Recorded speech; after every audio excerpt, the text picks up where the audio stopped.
找出病因，对症下药，这个病才会好。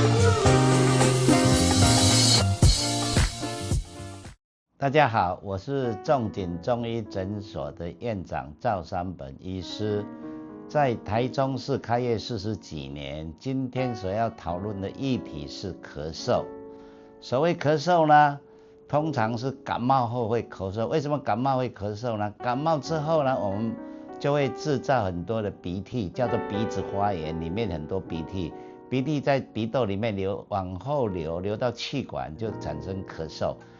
可是有的很多是过敏型的咳嗽，初期过敏是打喷嚏、流鼻水、鼻塞而已。可是呢，久了之后呢，它会产生鼻塞，制造很多鼻涕往内倒流，倒流之后到气管之后，你没有把过敏的问题医好，这个病呢就是永远不会好。初期是秋冬一到就咳，再来就是一年四季在咳，夏天在外面很热的地方，到冷气房里面它就咳。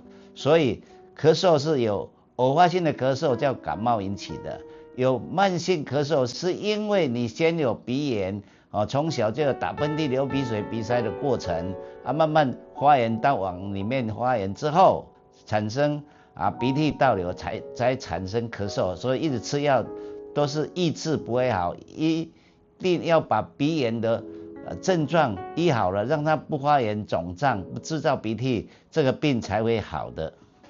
仲景中医提醒您，有任何身体不适，都应寻求专业医师诊断，切勿听信偏方。想听更多赵爷爷话中医，记得要追踪、按赞、开启小铃铛哟。